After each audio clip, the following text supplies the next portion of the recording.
Hello.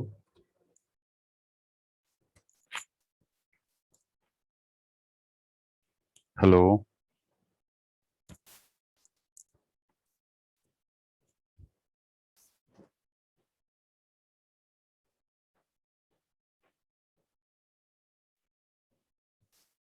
Hello Sandeep, आवाज आ रही है? संदीप कुमार। हेलो। संदीप कुमार बेटा, आवाज आ रही है? हेलो।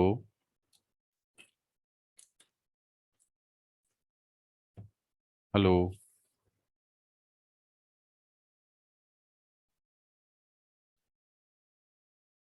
मैं audible? Hello. Sandeep, am I Audible?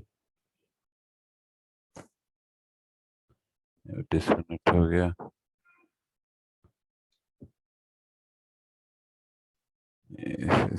Over.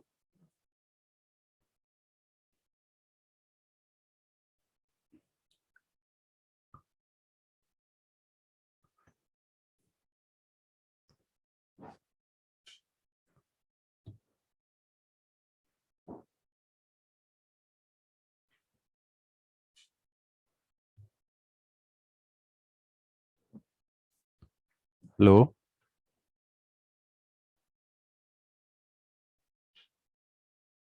Hello. Yes sir.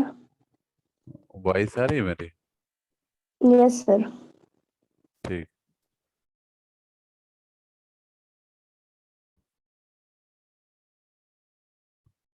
इसलिए हम स्टार्ट करने जा रहे हैं। ठीक है। ट्यूटोरियल 2।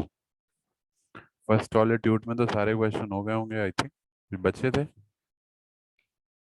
क्यों बेटा? हो फर्स्ट ट्यूट में है? हो गए थे सर, सारे हो गए थे। अच्छा अच्छा। नहीं, एक शायद एक दो क्वेश्चन कुछ बचे होंगे, वो बता देता हूँ। एक मिनट। सर लास्ट के तो वो थ्योरेटिकल क्वेश्चंस थे ना। नहीं, वो थ्योरेटिकल थे, उसके पहले के कुछ क्वेश्चंस हैं। एक मिनट रुकिए, मैं शेयर कर रहा हूँ।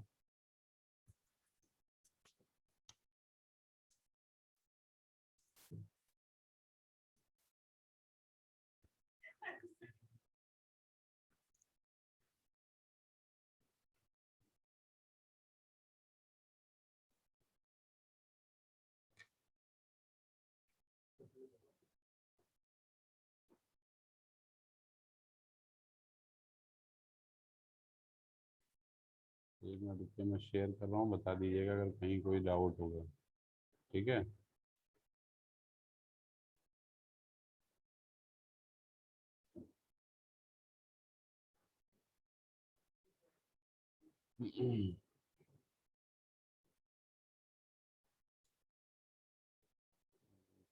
जरा वेट करिएगा एक मिनट।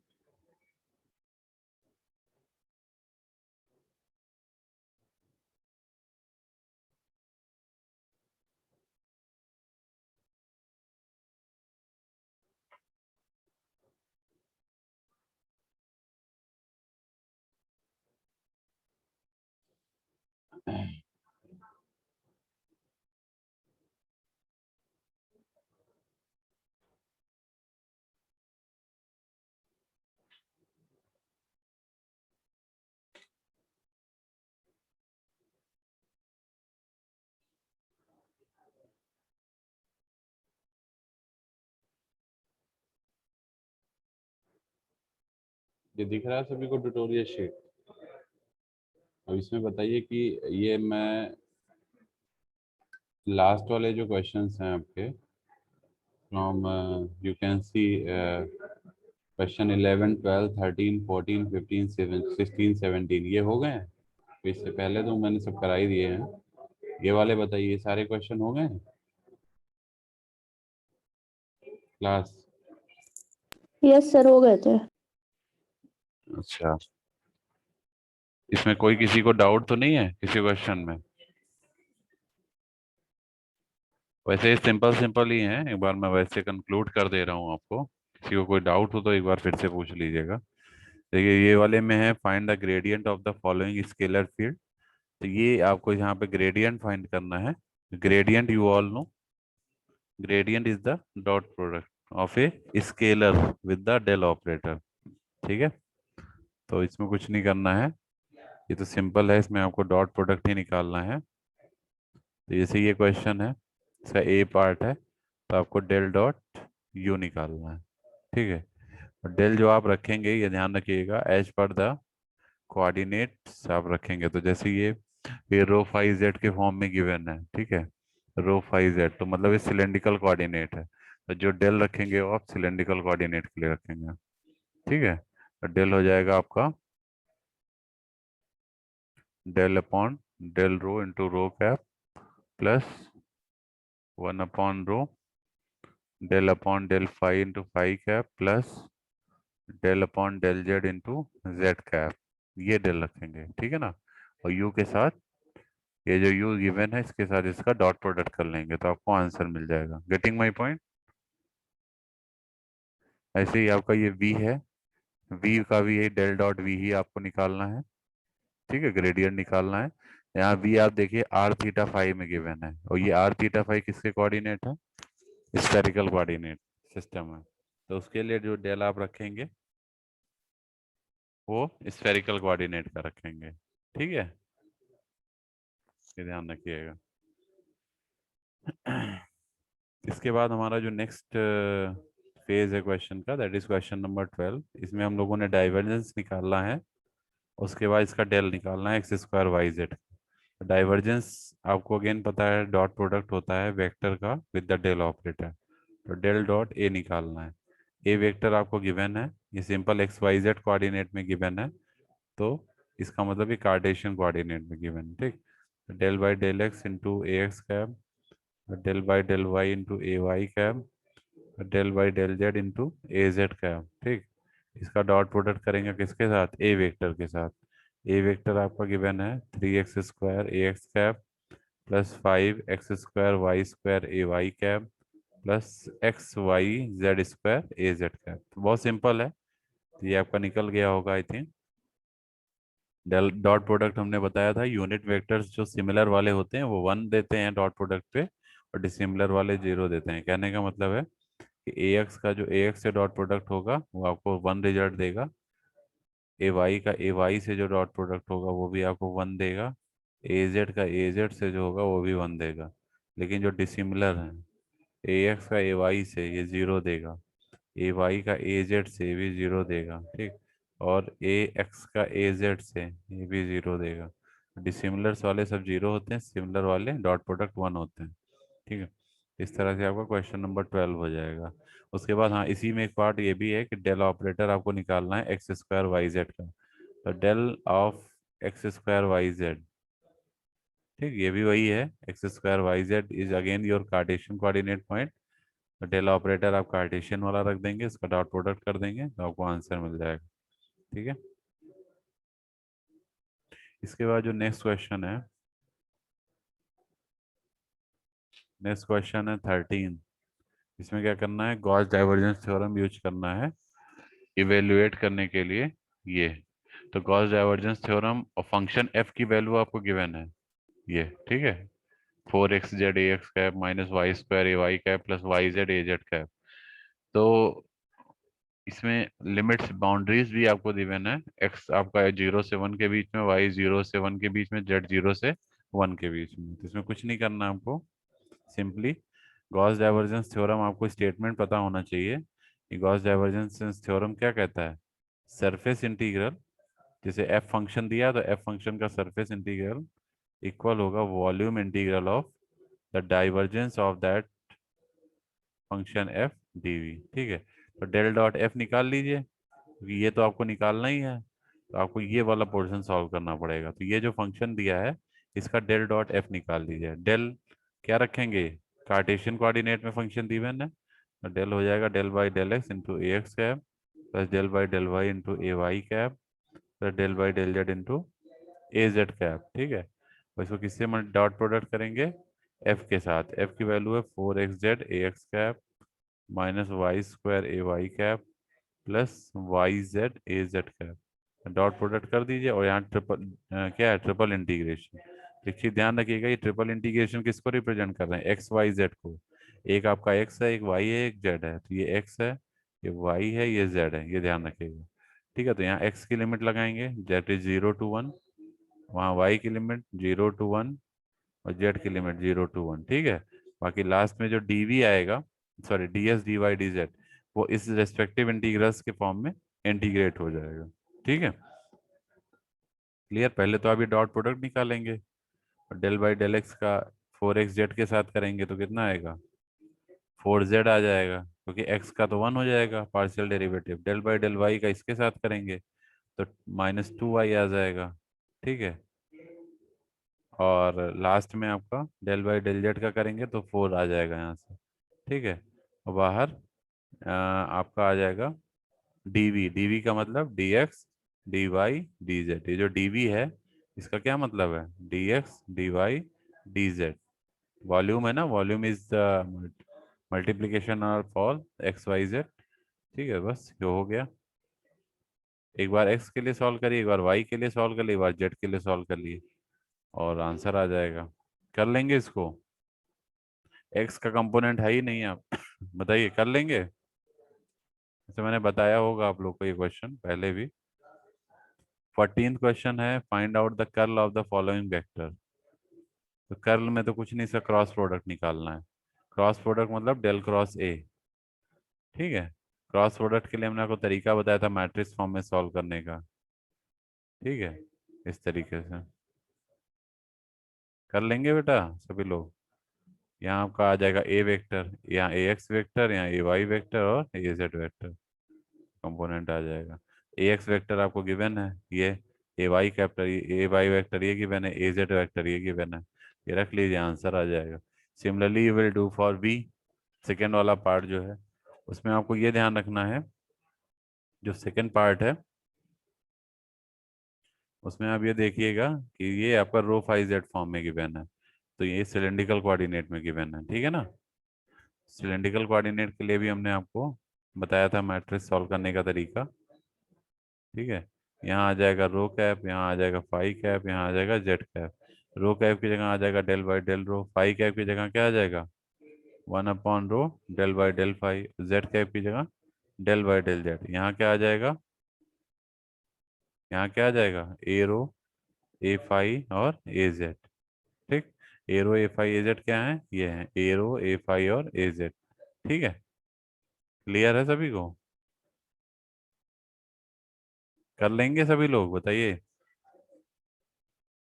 उसके यस सर। उसके बाद मैं एक बार फिर से रिवाइज इसीलिए करा दे रहा हूँ, किसी को कोई डाउट हो तो पूछ लीजिएगा। ठीक है, कई बार ऐसा होता है, लेकिन देखिए सॉल्व आप ही को करना है। मैं तरीका सब बता दे रहा हूँ आपको, लेकिन सॉल्व आपको ही करना है। ठीक है ना, ये नहीं कि सोल्यूशन में हम एक एक लाइन करेंगे आपके लिए, हम आपको पूरा मेथड बता दे रहे हैं कैसे क्वेश्चन को अटेम्प्ट करना है। ठीक है, प्रोसीजर बता दे रहे हैं, लेकिन रिजल्ट आप निकालिए खुद से करके, क्योंकि आंसर तो आप ही को निकालना है। ठीक? इसके बाद 15th क्वेश्चन था, जिसमें एक वेक्टर फंक्शन गिवन है ए वेक्टर, देख सकते हैं आप लोग। ठीक है, जितनी प्रैक्टिस करेंगे उतना ही आप लोग का माइंड शार्प होगा, उतनी ही आप लोग की मतलब फ्लुएंसी बढ़ेगी इन सब चीज़ों में। ठीक है, ए वेक्टर गिवन है, इसमें C1 C2 C3 and C4 निकालना है।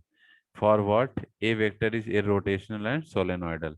इरोटेशनल के लिए हमने आपको बताया था, और सोलेनोइडल और इरोटेशनल की कंडीशन बताई थी।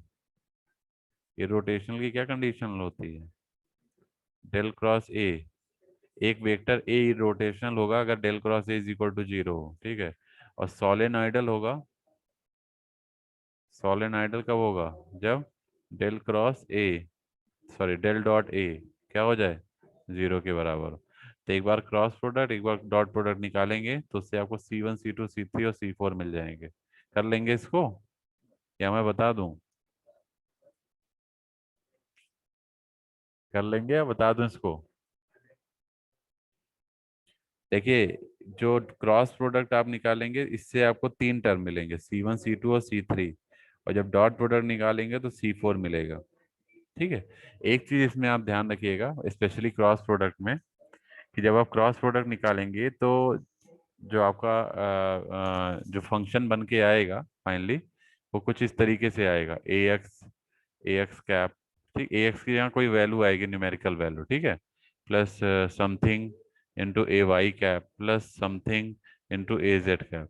इसको आपको क्या करना पड़ेगा, राइट साइड से कंपेयर करना पड़ेगा, और राइट साइड में आपका क्या होगा, जीरो है, राइट साइड तो जीरो है, तो जीरो को आप लोग कैसे कंपेयर करेंगे, इधर वाले से, जिसको जीरो को लिख लीजिएगा, जीरो ए एक्स कैप, जीरो ए वाई कैप प्लस जीरो ए जेड कैप। अब आपको पता है ए एक्स कैप वाला कंपोनेंट ए एक्स कैप से कंपेयर होगा, ए वाई वाला ए वाई से कंपेयर होगा, ए जेड वाला ए जेड से कंपेयर होगा। तो जो भी यहाँ ब्रैकेट में आ रहा होगा सॉल्व करने पे क्रॉस प्रोडक्ट, वो जीरो के बराबर हो जाएगा। जो ये होगा ये भी जीरो के बराबर हो जाएगा, ये होगा ये भी जीरो के बराबर। इससे आपको क्या मिल जाएंगे, C1 C2 और C3। सॉल्व करके देख लीजिएगा, आएगा, ठीक है। ऐसे ही डॉट प्रोडक्ट करेंगे तो यहाँ से तो आपको डायरेक्ट C4 मिल जाएगा। कर लेंगे इसको, कर लेंगे बेटा, बताइए, सॉल्व कर यस। लेंगे ना, ठीक है। किसी को कोई डाउट हो तो पूछ लीजिएगा, हम बता देंगे, कोई दिक्कत नहीं किसी पर्टिकुलर क्वेश्चन में। फिर 16 और 17 आप देखिए, तो मैंने क्लास में ही कराया है, स्टोक्स थ्योरम क्या होता है उसको प्रूव करना है, ठीक है। उसके बाद इसके बाद नेक्स्ट क्वेश्चन है, find the Laplacian of a scalar in cylindrical and spherical coordinate. तो ये भी हमने आपको बताया था कि लैप्लासियन क्या होता है, ठीक है। इसको आपको सिलेंड्रिकल और स्फेरिकल कोऑर्डिनेट्स में निकालना है। तो लाप्लासियन ऑपरेटर ने आपको बताया था, डेल ऑपरेटर, डेल स्क्वायर जो होता है वो लाप्लासियन होता है, बताया था ना, बताइए, यस। ठीक है। आगे बढ़े,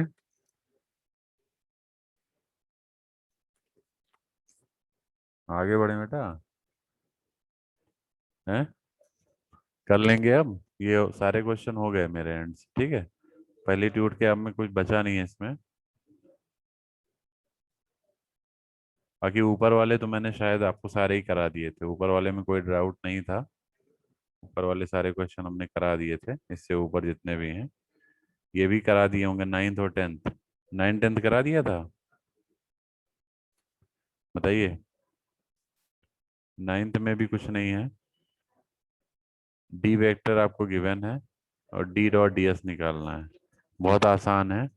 यहाँ जो डी एस रखेंगे आप, ये ध्यान रखिएगा, ये सरफेस इंटीग्रल हमने, सॉरी, हमने डिफरेंशियल सरफेस जो आपको बताया था किस केस में, सिलेंड्रिकल कोऑर्डिनेट में। क्यों सिलेंड्रिकल ले रहे हैं, क्योंकि डी वेक्टर आपको रो फाई जेड फॉर्म में दिया है, तो आप सिलेंड्रिकल कोऑर्डिनेट में जो डिफरेंशियल सरफेस हमने आपको बताया था वो आप यहाँ रख लेंगे। डी की वैल्यू गिवन है तो उसका डॉट प्रोडक्ट कर लेंगे, डी डॉट डी एस, फिर उसको डबल इंटीग्रेट करेंगे, क्योंकि सरफेस इंटीग्रल है ना। ये सिंगल इंटीग्रेट पे मत जाइएगा, सिंगल इंटीग्रेट इसलिए लिखा है क्योंकि क्लोज लूप बना हुआ है, क्लोज लूप से वो उसको वेरीफाई कर रहा है कि ये हमारा सरफेस इंटीग्रल है, ठीक है, डीएस की वजह से तो है। लेकिन ये एग्जैक्टली इसको हम ऐसे लिख सकते हैं, डबल इंटीग्रेशन, ठीक है, क्लियर।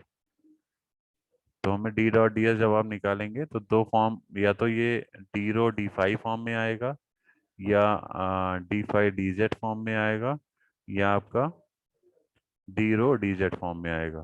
तो किसी भी दो फॉर्म में आपका आएगा, तो इसमें से एक रो की लिमिट होगी, एक फाई की लिमिट होगी, या जैसे क्वेश्चन में आप देख सकते हैं लिमिट्स भी आपको गिवन है, कहाँ गया ये आपको लिमिट्स भी गिवन है, ठीक है ना, रो की लिमिट, फाई जेड की लिमिट और फाई की लिमिट, तो यही लिमिट्स आपको लगानी है, ठीक है, क्वेश्चन सॉल्व करने के लिए।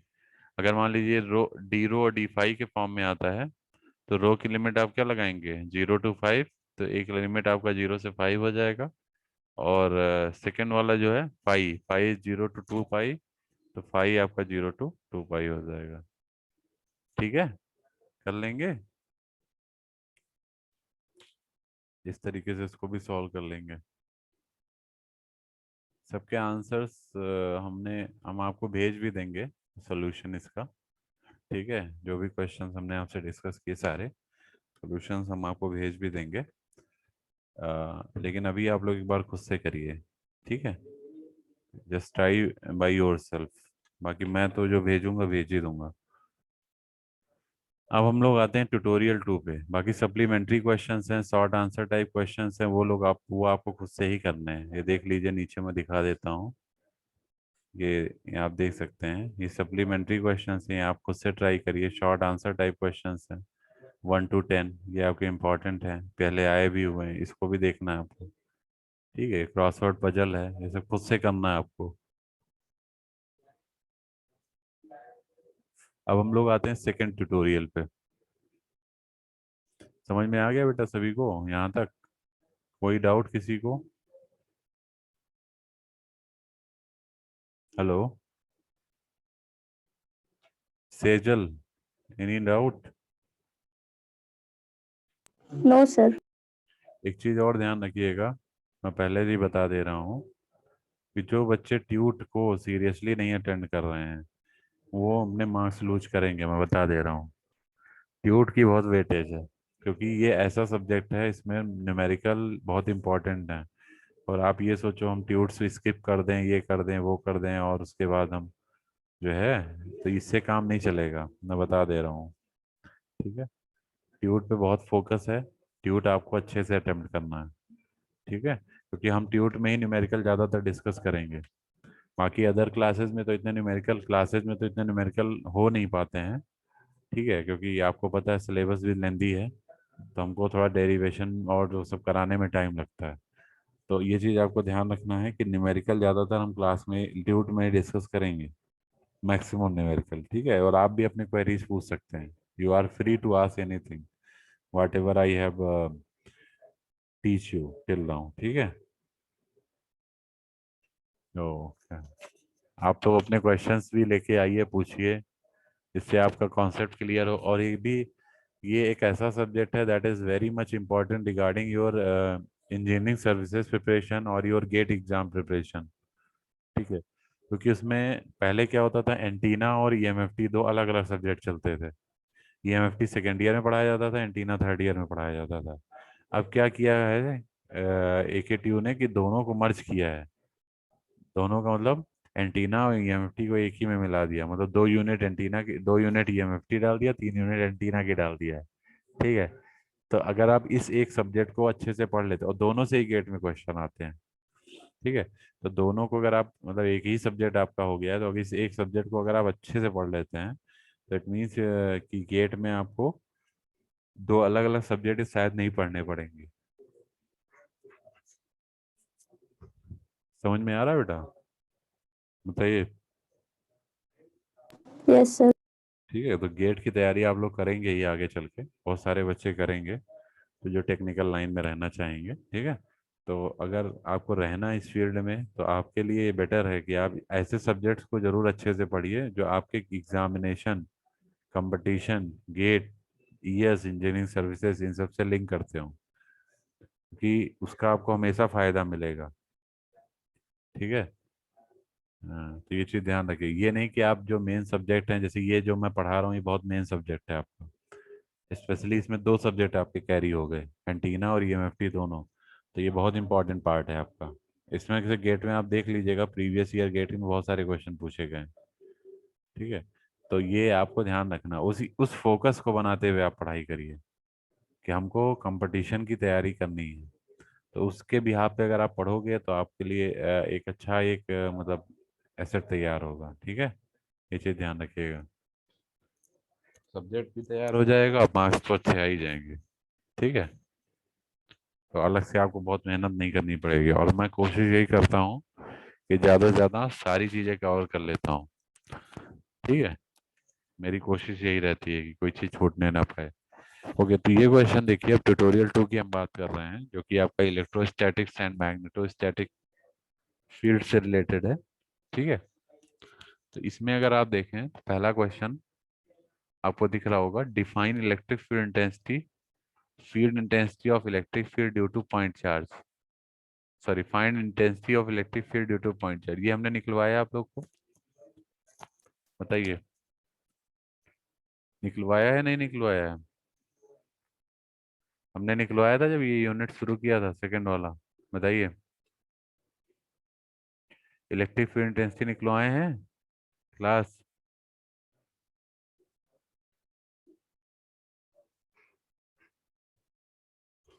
हेलो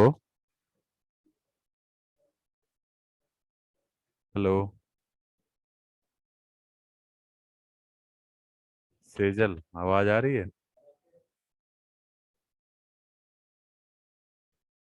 एक मिनट। हेलो, शेयर हो रहा है बेटा ये आप लोग को? Yes Yes. Sir, yes. This is your tutorial 2, ठीक है ना? आप लोग को हमने भेजा भी है क्लासरूम में, देख लीजिएगा, ठीक है? तो इसमें देखिए जो पहला क्वेश्चन है, that is define electric field intensity and find the intensity of electric field due two point charge. Question मैं करा चुका हूँ आपको क्लास में, याद आ रहा है? यस सर, करा। इलेक्ट्रिक फील्ड इंटेंसिटी बताया था होता क्या है, इसको ई से रिप्रेजेंट करते हैं, और ई की वैल्यू हमने निकलवाई थी 1/4 pi epsilon naught Q by are square into A are cap, ये हमने निकलवाया आपको, देखिएगा, ठीक है? Due to a point charge कौन सा है? क्यू है, ठीक है? तो ये डेरिवेशन हमने कराया है, ये देखिएगा आप लोग कॉपी में अपने चेक करिएगा, वेक्टर फॉर्म में हमने बना के कराया था, इफ यू रिमेम्बर, ठीक है? Yes sir. स्टार्ट ही हमने यहाँ से किया था जब हमने कूलम फोर्स से पढ़ाना शुरू किया था, कूलम लॉ से, तो हमने उसके बाद ही ये टॉपिक कवर किया था, इलेक्ट्रिक फील्ड इंटेंसिटी, ठीक है? तो ये वहाँ पे हो जाएगा आपको क्वेश्चन। क्वेश्चन नंबर 2 है discuss electric field intensity due to line, surface and volume charge distribution. ये बताए हैं हम आपको तीनों के लिए, बताइए, इलेक्ट्रिक फील्ड इंटेंसिटी तीनों के लिए बताया ना? Line, surface yes and sir. Volume charge distribution.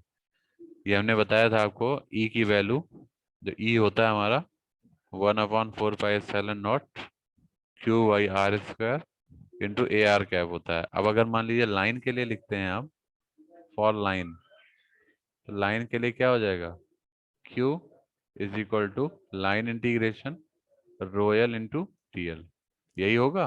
इस Q की वैल्यू उठा के आप यहाँ रख देंगे, तो लाइन चार्ज डिस्ट्रीब्यूशन हो जाएगा। हो जाएगा नहीं हो जाएगा, बताइए?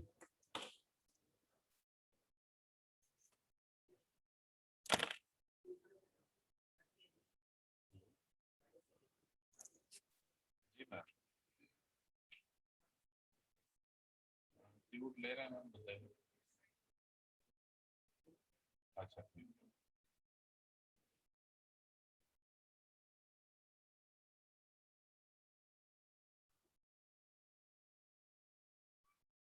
हेलो, आवाज आ रही है? Yes sir. इसमें एक्चुअली कॉल आ गया था, इस वजह से डिस्कनेक्ट हो गया। फिर से स्टार्ट करते हैं हम लोग। हाँ, तो सेकंड क्वेश्चन की मैं बात कर रहा था। तो सेकंड क्वेश्चन है आपका discuss electric field intensity due to line, surface and volume charge distribution. तो ये मैं बता रहा था आपको, ये हमने आपसे डिस्कस किया था पहले भी, ठीक है? जब हमने आपको इलेक्ट्रिक फील्ड इंटेंसिटी पहले बताया था, तो ई की वैल्यू, फॉर्मूले आपको देखिए सब याद होने चाहिए, ठीक है? फॉर्मूले नहीं याद होंगे तो दिक्कत होगी, क्योंकि न्यूमेरिकल भी नहीं कर पाओगे फिर, ठीक है? क्यू जो है, Q is the enclose charge है। तो क्यू जो है, अगर इसको हम चार्ज डेंसिटी के फॉर्म में लिखते हैं, सपोज लाइन, अगर हमारा एक लाइन है, जैसे ये लाइन है, इस लाइन पे अगर हमारा चार्ज डिस्ट्रीब्यूटेड है, ठीक है? सपोज इस लाइन पे आपका चार्ज डिस्ट्रीब्यूटेड है, पॉजिटिव चार्ज, क्यू क्यू, यही हमने बताया भी था, आपको याद आ रहा होगा। तो इसके लिए हमने एक स्मॉल लेंथ पहले लिया था, उसके लिए हमने निकाला था डीएल लेंथ, उसके बाद हमने इसको इंटीग्रेट कर दिया था। तो जो क्यू हमारा इंटायर सरफेस के लिए आता है वो रोयल इंटू डीएल आता है। DL is the length of the small length and rho L is the charge density, clear? Length charge density, ठीक है? लाइन चार्ज डेंसिटी बिल्कुल बोलेंगे, length not length, this is line या charge density due to line wire, ठीक है? And this is your single integration that represent the close loop line integration, ठीक है? तो रोयल डीएल, तो ये क्यू की वैल्यू हम उठा के यहाँ रख देते हैं, तो हमें ई मिल जाता है 1/4 pi epsilon naught Q, Q की जगह आ जाएगा रोयल इंटू डीएल, ठीक है? अपॉन आर स्क्वायर, और यहाँ इंटीग्रेशन आ जाएगा line integration, into A are cap. ये हो गया आपका पहला पार्ट। सेकंड आपका सरफेस के लिए है, तो सरफेस में हमने बताया था क्यू की वैल्यू हो जाती है डबल इंटीग्रेशन। या ऐसे आप लिख सकते हैं, एस लगा के एक इंटीग्रेशन, क्लोज इंटीग्रेशन, एस नीचे लिखना पड़ेगा आपको, ठीक है, रो एस डी एस इस तरह भी लिख सकते हैं, या आप double integration rho S D S भी लिख सकते हैं, ठीक है। ये अब ऊपर वाले क्यू की जगह आप जब इसको रिप्लेस कर देंगे तो आपका सरफेस इंटीग्रेशन हो जाएगा। थर्ड है वॉल्यूम इंटीग्रेशन। वॉल्यूम इंटीग्रेशन में क्या करना है आपको, उसको वॉल्यूम से रिप्लेस कर देना है। Getting my point. सरफेस में हम लोग यस सर। सरफेस पे चार्ज डिस्ट्रीब्यूशन करते हैं इस तरीके से। ठीक, इसमें भी हमने आपको बताया था कि स्मॉल एरिया ले लीजिए, डीएस सरफेस एरिया, उस पे उसकी charge density suppose rho S है, तो कंप्लीट सरफेस पे निकालने के लिए double integration rho S DS कर दीजिए, तो ये आ जाएगा, ठीक है ना। और वॉल्यूम में हमने आपको बताया था कि जैसे मान लीजिए वॉल्यूम के लिए हमने आपको बताया था, जैसे 3D डायग्राम है मान लीजिए, ठीक है, फॉर एग्जाम्पल, तो इस तरह से। तो यहाँ मान लीजिए इस पूरे सरफेस का आपको निकालना है, तो एक स्मॉल सरफेस ले लीजिए यहाँ पे, ठीक है, डीवी, इसका वॉल्यूम डीवी है मान लीजिए, इसी के बीच में हमने ले लिया, ठीक है। इसको रोवी से मल्टीप्लाई कर दीजिए, rho V is the volume charge density, और इसको पूरे सरफेस के निकालने के लिए वॉल्यूम इंटीग्रल कर दीजिए, ठीक है, दैट इज रोवी इंटू डीवी।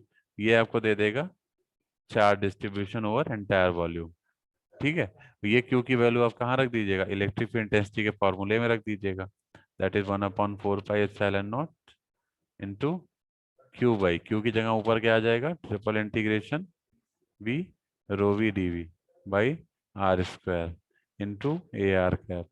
समझ गए, समझ में आ गया यस सर। ये चीज आपको करनी है, ठीक है। ये हमने पढ़ाया है आपको, क्लास के नोट्स में देख लीजिएगा जो हम भेजे हैं, ये दोनों क्वेश्चन आपके हो जाएंगे, ठीक है। बहुत सिंपल सिंपल क्वेश्चन है। Describe electric flux density and dielectric constant and relate electric flux density and electric field. ये हमने आज के लेक्चर में आपको पढ़ाया था, are you remember. Electric flux density बताया था ना आज। Yes sir. क्या होता है इलेक्ट्रिक फ्लक्स डेंसिटी, डी होता है। डी की वैल्यू क्या बताया था, एप्सिलॉन नॉट इंटू ई, या आप इसको एप्सिलॉन इंटू ई भी लिख सकते हैं, क्लियर, ठीक है। डी को आप क्या लिख सकते हैं, एप्सिलॉन इंटू ई भी लिख सकते हैं। ये है जब आपका डाइलेक्ट्रिक मीडियम एग्जिस्ट कर रहा होगा, when dielectric when dielectric medium exist. ये तब है जब डाइलेक्ट्रिक मीडियम एग्जिस्ट कर रहा होगा, और ये कब है, फॉर वैक्यूम और एयर, फॉर वैक्यूम और एयर, क्योंकि यहाँ एप्सिलॉन नॉट ले रहे हैं। ये आपका है इलेक्ट्रिक फ्लक्स डेंसिटी, ठीक है, क्लियर। Yes sir. और गॉस लॉ भी आज हमने आपको पढ़ाया था।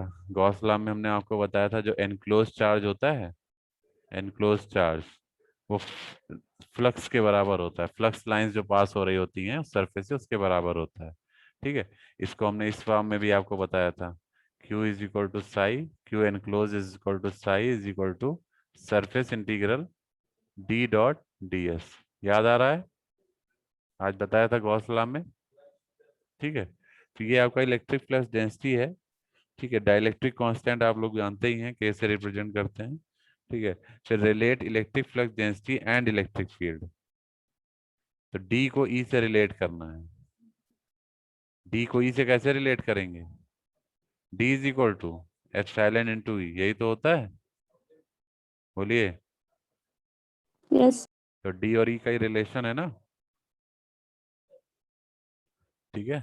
बाकी पढ़ाएंगे इसको तो आपको और अच्छे से, अभी आगे का समझाएंगे तो समझ में आ जाएगा सब। तो ये थर्ड क्वेश्चन ये है, फोर्थ आपका है, हाँ फोर्थ क्वेश्चन हम लोग डिस्कस कर लेते हैं। फिफ्थ क्वेश्चन भी आपका जो है नेक्स्ट में डिस्कस हो जाएगा। State and prove Gauss law and discuss its application, ठीक है। तो एप्लीकेशन और गॉस लॉ तो हमने आज आपको पढ़ा ही दिया था, गॉस लॉ क्या है, इसको प्रूव कर देंगे। प्रूव करने के बाद आपको हम, प्रूव का मतलब यही है जो मैक्सवेल इक्वेशन है वो प्रूफ हो जाएगी, ठीक है। उसके बाद इसके एप्लीकेशंस हैं कुछ, वो बता देंगे, ठीक है। ये क्वेश्चन भी आपका हो जाएगा। तो अभी हम लोग फिलहाल क्वेश्चन नंबर 4 को देखते हैं। तो फोर्थ आपका है, दो पार्टिकल हैं जिनके चार्जेज आपके 3 into 10⁻⁹ coulomb and 6 into 10⁻⁹ coulomb है। दोनों एक दूसरे से 1.1 मीटर अपार्ट हैं। तो determine the electric field at a point P which is at a distance 0.5 metre from each of the particle. कैसे निकालेंगे बताइए, कोई बताइए कैसे सॉल्व करेंगे इसको,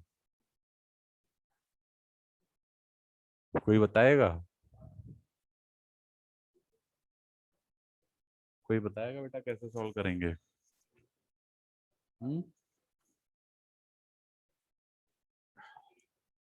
एनीबॉडी?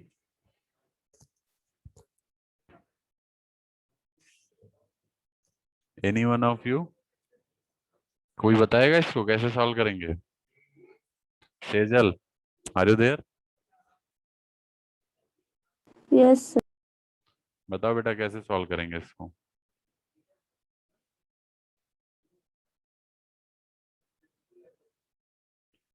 देखिए तरीका हम आपको बता रहे हैं, बाकी सॉल्व आप ही को करना है। अभी आप हम लोग इसका आंसर निकाल के बताएंगे, ठीक है? तो मैं फाइल शेयर कर रहा हूँ फिर से, दिख रहा है सभी को?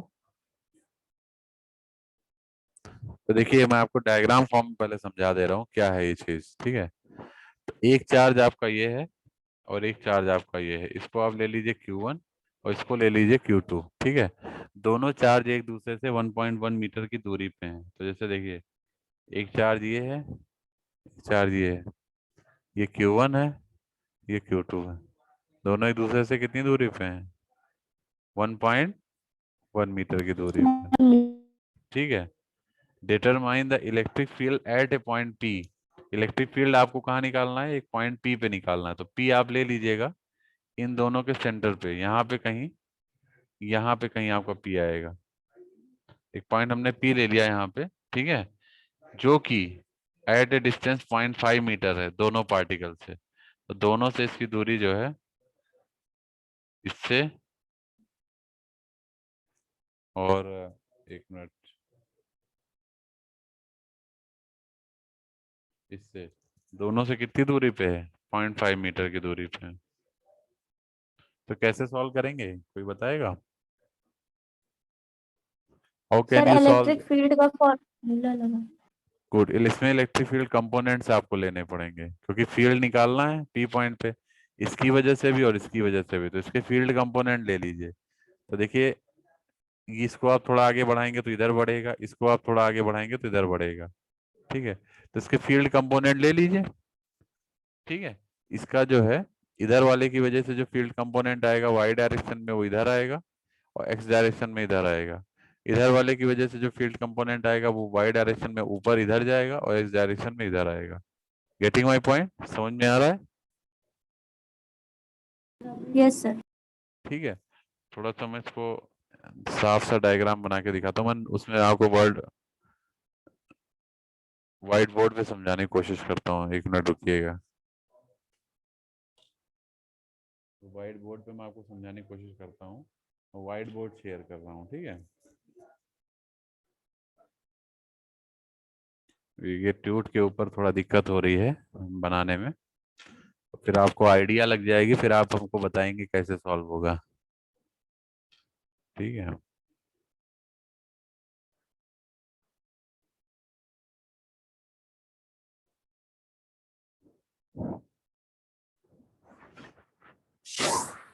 व्हाइट बोर्ड दिख रहा है बेटा?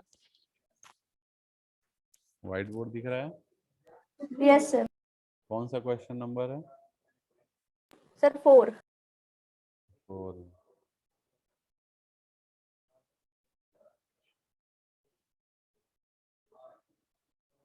ठीक है, देखिए पहली बात तो आपको एक चार्ज Q1 दिया है, एक चार्ज Q2 दिया है। ये देखिए, ये हमने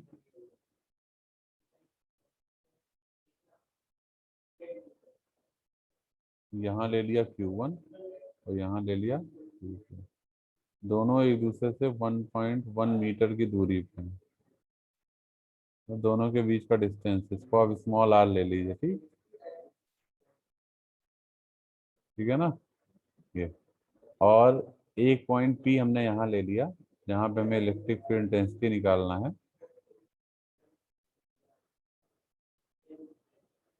तुमने यहाँ से मीट करा लिया, इसको यहाँ से मीट करा लिया, ये कितना दिया है 0.5 मीटर। ठीक है, क्लियर है। अब मेरा क्वेश्चन ये है कि जब आप इस पॉइंट पे इलेक्ट्रिक फील्ड इंटेंसिटी निकालेंगे तो किसकी किसकी वजह से निकालेंगे बताइए। आपको रिजल्टेंट इलेक्ट्रिक फील्ड इंटेंसिटी निकालना पड़ेगा due to this Q1 and due to this Q2। तो इलेक्ट्रिक फील्ड जो आप रिजल्टेंट निकालेंगे तो आपको EQ1 प्लस EQ2 दोनों निकालना पड़ेगा नहीं निकालना पड़ेगा। Yes sir. ठीक है, तो कहने का मतलब है कि EQ1 निकालने के लिए पहले आपको Q1 के कंपोनेंट निकालने पड़ेंगे। तो देखिए ये आपका इधर जा रहा है, इसका मतलब ये इधर कहीं जा रहा है, तो इसके वर्टिकल और हॉरिजॉन्टल कंपोनेंट ये हो जाएंगे। ठीक है, क्लियर। सिमिलरली EQ2 की बात करें तो Q2 आपका इधर जा रहा है,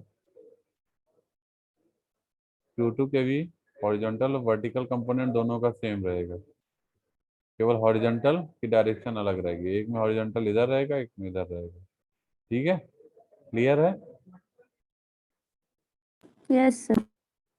अब आप ये बताइए कि हमारे वर्टिकल कंपोनेंट क्या आएंगे